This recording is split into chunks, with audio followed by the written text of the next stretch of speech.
안녕하세요. 나무위키 랜덤 문서 기능을 이용하여 나온 문서를 읽는 남자 랜덤 트리입니다. 스위스 시스템 개요. 경기를 진행하는 방식 중 하나, 스위스 라운드, 스위스 룰 혹은 스위스 방식이라고 한다. 대진운이 거의 작용하지 않아 가장 공평하지만 등차 수열에 따라 참가자 숫자가 많아질수록 경기 숫자가 크게 늘어나 버리는 플리그와 경기 숫자가 모든 참여 인원보다 딱 하나 적지만 대진운이 크게 작용하는 토너먼트의 방식 모두를 택하기 힘들 때 사용하는 방식이다. 실제로도 저 둘의 단점들을 각각 어느 정도 보완한 방법이다. 1895년 스위치 취리히에서 열린 체스 대회에서 처음 도입되었으며 그렇기 때문에 스위스 시스템이라는 명칭이 붙었다. 방식, 쉽게 말하면 같은 전적끼리 매칭을 하는 시스템이라고 보면 된다. 가장 먼저 진행할 라운드 수를 결정한다. 해당 라운드 수는 1라운드가 시작되기 전에 공지되어야 하며 경기 도중에 변경할 수 없다. N명의 인원이 진행한다고 했을 때 처음에는 모두 0승 0패이므로 무작위로 매칭을 짠다. 1라운드를 진행하고 나면 1승 0패인 사람은 명과 0승 1패인 사람은 명이 생긴다. 1승 0패인 사람들끼리 0승 1패인 사람들끼리 2라운드를 진행한다. 2라운드를 진행하고 나면 A에서 2승 0패인 사람 명, B에서 0승 2패인 사람 명, 그리고 A와 B 양쪽에서 합쳐서 1승 1패인 사람 명이 생긴다. 마찬가지로 2승 0패, 1승 1패, 0승 2패인 사람들끼리 매칭을 짜서 3라운드를 진행한다. 정해진 라운드가 끝날 때까지 반복한다. 게임 진행에 따라 같은 전적끼리 매칭이 안 될 수도 있는데 이러면 근접한 전적끼리 매칭을 시킨다. 예를 들어 32명에서 스위스 리그 1라운드를 진행했는데 16경기 중 7경기에서 승패가 갈리고 나머지 9경기에서 무승부가 발생했다면 1승자가 7명, 1무자가 18명, 1패자가 7명이 되어 1승자와 1패자의 숫자가 홀수가 되므로 1무자 18명 중 1명은 승자와 1명은 1패자와 붙게 된다. 그리고 선후공에 따른 유불리를 최소화하기 위해서 선후공이 존재하는 게임의 경우 게임 도중 성공이나 후공 중 어느 한쪽을 3회 연속으로 맞게 할 수 없으며 모든 라운드가 끝났을 때 성공을 맞는 횟수와 후공을 맞는 횟수의 차이가 2회를 초과하면 안 된다. 따라서 스위스 시스템의 라운드 수는 동산적으로 홀수로 맞춘다. 라운드 수가 짝수일 경우 선후공 차이가 2회가 날 수 있지만 홀수라면 반드시 1회 차이가 나게 되기 때문이다. 또한 주의해야 할 점으로 이미 매칭된 선수와는 절대로 다시 매칭될 수 없다. 이것 때문에 어쩔 수 없이 다른 전적의 선수와 매칭돼야 하는 경우도 존재한다.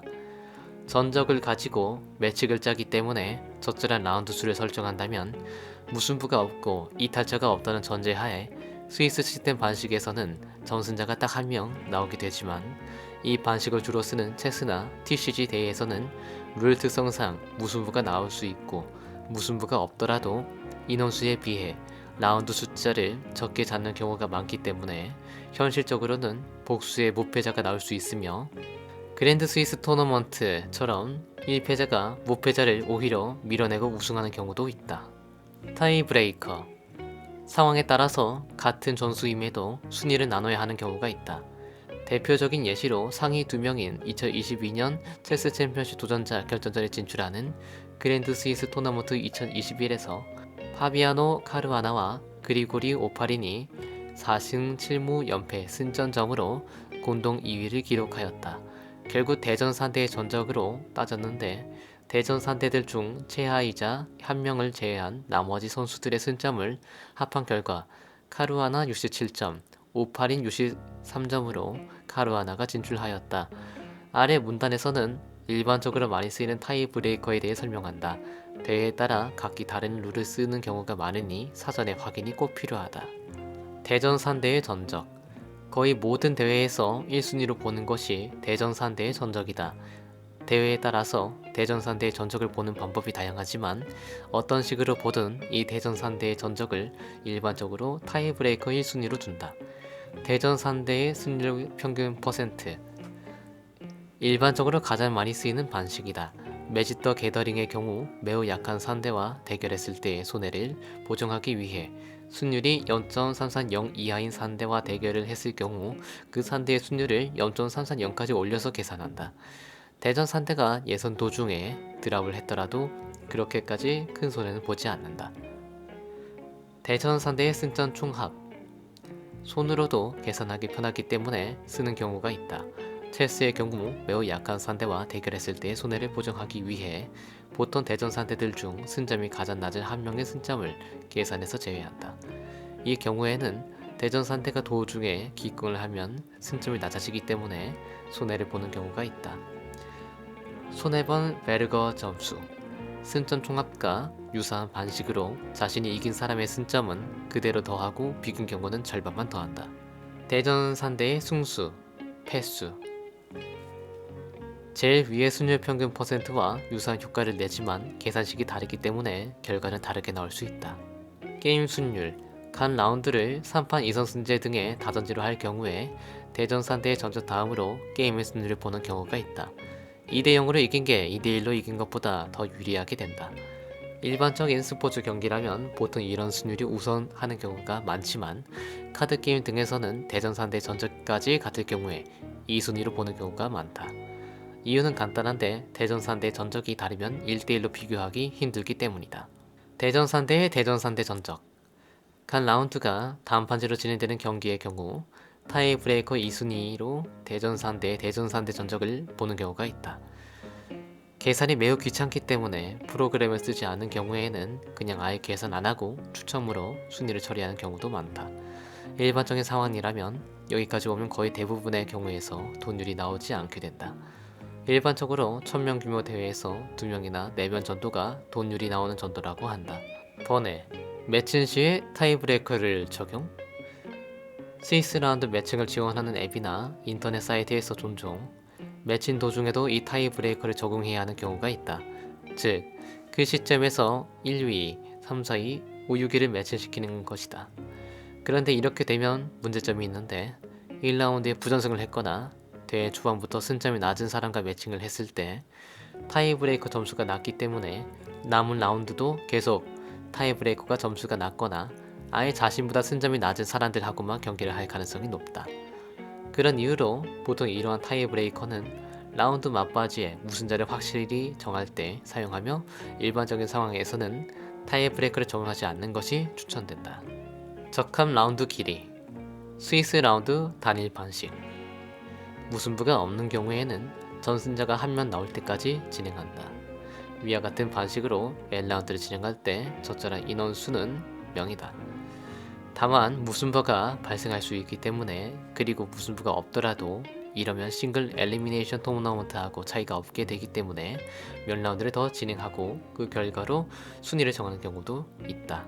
가령 체스 대회인 2021년 그랜드 스위스의 경우 108명의 11라운드 토너먼트를 치렀다. 라운드 수를 인원수 -1로 정하면 결과적으로 풀리그와 동일하게 된다. 상위 8명 결선 토너먼트 진출 반식. 무승부가 없으며 1패까지는 결선 진출을 100% 보장해야 하는 경우. 장단점. 스위스 시스템에서는 참여 인원이 많아도 리그 경기 숫자가 폭발적으로 늘어나지 않으며 토너먼트처럼 한두 번 졌다고 탈락이 아니기 때문에 운적인 요소도 어느 정도 배제된 편이다. 또한 무승부가 발생했을 시 재경기를 치러야 하는 토너먼트와 달리 무승부가 나도 재경기가 필요 없다. 무승부를 전적에 포함시킨 후 대진을 짜면 되기 때문이다. 예선으로 스위스 시스템을 쓸 때의 장점은 인원수가 애매한 숫자여도 어느 정도 공평한 매칭을 보장할 수 있게 된다는 점이다. 실제로 TCG 매장에서 진행하는 소규모 대회의 경우 모집 인원이 24명, 40명 이런 경우가 있는데 24명 대회에서 스위스 4라운드 이후 상위 8명 결선 진출일 경우 3승 1패까지는 결선 진출이 보장되기 때문에 싱글 엘리미네이션의 단전 참가자 수이 아니면 부전승이 많이 생김. 1패만 해도 탈락이 됨과 더블 엘리미네이션의 단점. 패자조 경기수가 많아짐을 어느 정도 보완한 형태가 된다. 이러한 장점으로 인해 TCG 매장 대회에선 예선 반식으로는 주류로 자리 잡아 있다. 단점은 다음 라운드가 넘어가기 위해서 반드시 모든 참여 인원들이 해당 라운드 경기를 끝내야 한다는 점이다. 전적을 기반으로 매칭을 짜기 때문에 풀리그 방식처럼 경기를 일단 쭉 진행시키고 나중에 승점만 계산하는 행위를 할 수 없다. 라운드를 진행시키는 도중에 먼저 끝난 멤버들을 가지고 다음 라운드를 진행해버리면 형편성이 문제가 된다. 따라서 스위스 시스템 방식은 보통 모든 참여 인원들이 같은 장소에 모여서 한꺼번에 경기를 진행하는 것을 권장하는 편이다. 그렇기 때문에 축구나 야구처럼 스포츠 자체가 큰 규모의 시설을 필요로 하는 경우 스위스 시스템을 도입하기 힘들다. 카드 게임이나 체스 같은 보드게임 대회에서 주로 쓰이는 이유는 이러한 이유 때문. 또한 스위스 시스템이 대지료는 많이 줄였다고는 하나 여전히 운에 의한 변수가 있는 편이며 앞서 언급했듯이 라운드마다 경기를 동시다발적으로 치는 것을 권장하기 때문에 경기 하나의 주목도가 다른 방식에 비해 크게 떨어진다. 따라서 스위스 시스템은 보통 예선 방식으로 많이 쓰이며 여기서 진출자를 결정하고 상위 라운드는 다른 방식으로 진행하는 혼합 방식이 많이 보인다. 또 하스스톤 마스터즈의 그랜드 마스터 스위스 라운드처럼 최소 라운드 초과의 경기를 할 경우 문제가 생길 수 있다. 진출 커트라인이 16인 중 8위인데 7라운드를 진행하므로 4승을 챙긴 이후로는 게임을 던져도 되기 때문. 예시 메이저 챔피언십, 챌린저스 스테이지 앤 레전드 스테이지만 진행. 챔피언스 스테이지부터는 싱글 엘리미네이션으로 진행. 리그 오브 레전드 2023 월드 챔피언십 최종 우승을 가리는 8강 토너먼트 참가팀을 가리기 위해 기존에는 4개 조별리그 방식을 채택했으나 2024년부터 스위스 스테이지를 도입하였다. 우승자를 가리기 위함이 아니고 상위 8팀만 솎아내면 되기 때문에 참가팀은 16팀 라운드는 5라운드까지 진행되며 먼저 3승을 짓는 8팀이 토너먼트 스테이지로 진출하게 된다. 그렇다고 합니다. 끝.